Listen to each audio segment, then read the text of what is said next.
channel, where today I am talking to Tatenda Gawi, who is an IT consultant, as we look at cybersecurity as a prerequisite to MSS 423, which is Convergent Hypermedia Production, which is part of my course at the Midlands State University. So Tatenda, thank you so much for joining us on the program. Thank you so much for having me, Tashinga. What is cybersecurity? Cybersecurity is a protection of the hardware, software, and also data, which which is run which has all to do with the information and communication technologies. Mm. All right. So when you say information and communication technologies, what platforms exactly are you looking at? Are you talking about anything which is connected to the internet, anything which is digital, which can send and receive data from one device to another? It all falls under that. All right.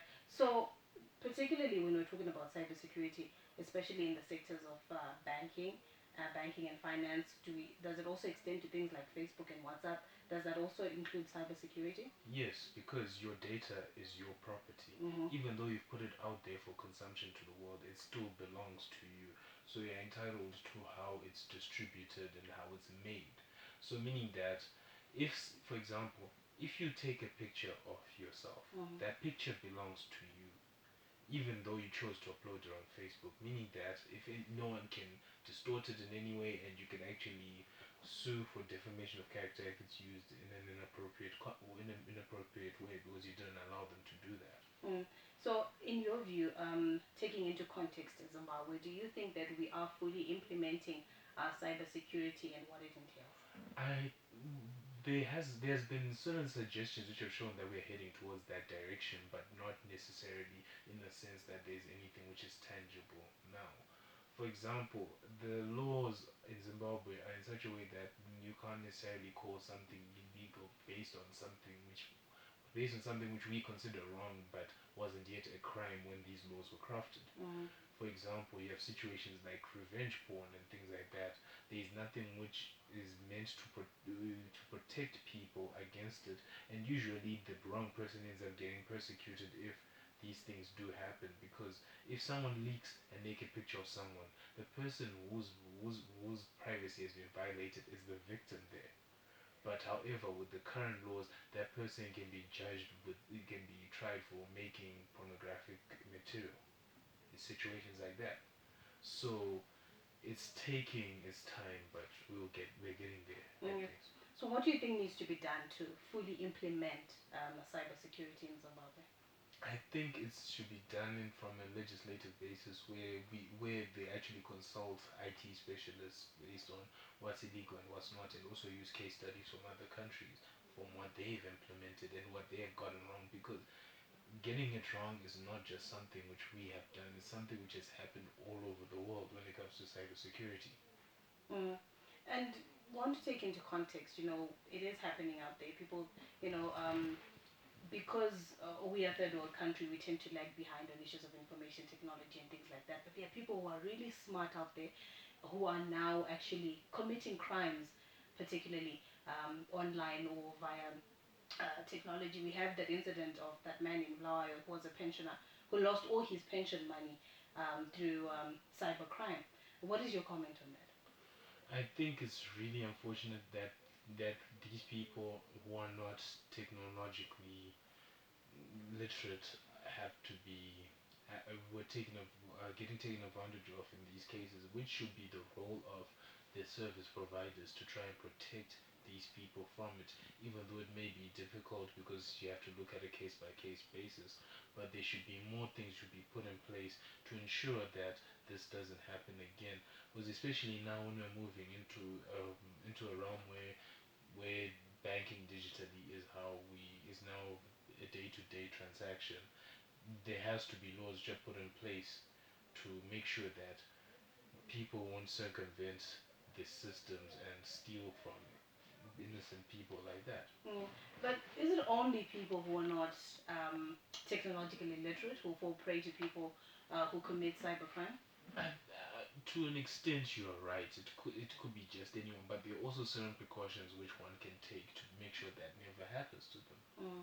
Like for example, what do you think are the most common used passwords on on on these sites on like be it EcoCash or be it your bank account or whatever. Year of birth, your Yes. daughter's name, your pet's And name. those things, I can discover that. I can find out which year you were born, and I can find out your daughter's name or your pet's name. Meaning things like that need to be changed. That's when you should. That's where I would encourage people to change their passwords. Put non-sequential numbers Mm-hmm. and letters and different cases, so it would be difficult for someone to actually be able to guess your password. Because if it doesn't make sense, someone cannot link it to you Mm-hmm. and therefore make it more difficult for that person to secure your bank details. Mm.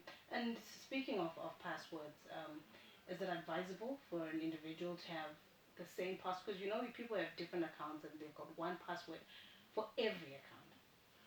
It is not advisable because there's certain cyber phishing scams which are going on right now where it could be like someone can duplicate the page for your bank and they say enter password and everything, but yet because this is a duplicate which you can't even tell the difference because at times they're basically there's probably just one detail which is different from the other, be it a full stop where a comma should be, things like that, which you end up submitting your password to someone and that person can then use it.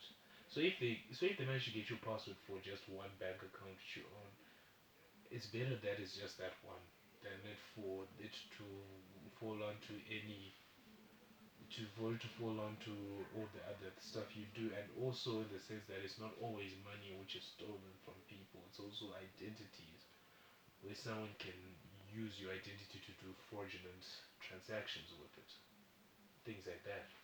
So, what would be your recommendations, probably to the Zimbabwean government, particularly when it comes to the issue of bylaws that have to do with cybersecurity?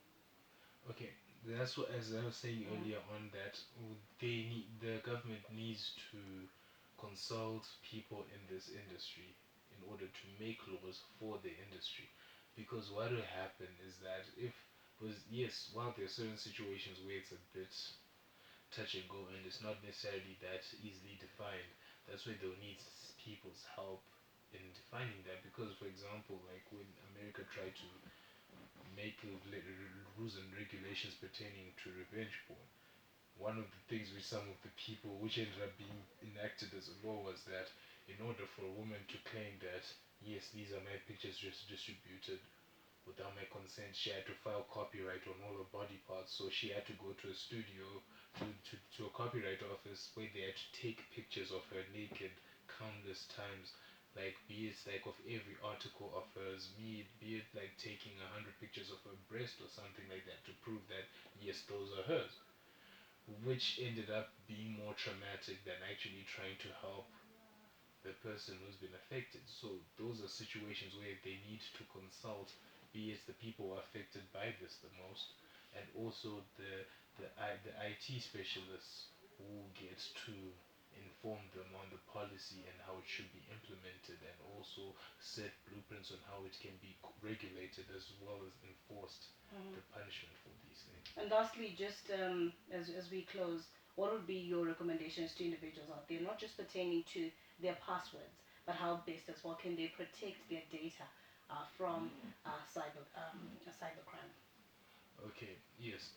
There are ideas like, for example, double check your website, the link to your bank when you're using if you're using it online, because so as to prevent these scams. And another thing, do not fall for anyone who's willing to tell you that you could win, that you have won a lot of money, or that your great grandfather left you a fortune in another country, because these things happen on a daily basis, as well as the notorious Nigerian prince scam where someone will ask you for your bank details so they can put money on it.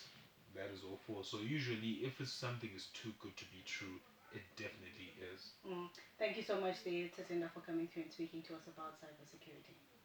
All right, so speaking there to Tatenda Gawi, he's an IT consultant as we were looking at cybersecurity. Thank you so much for joining us. Join us again next time.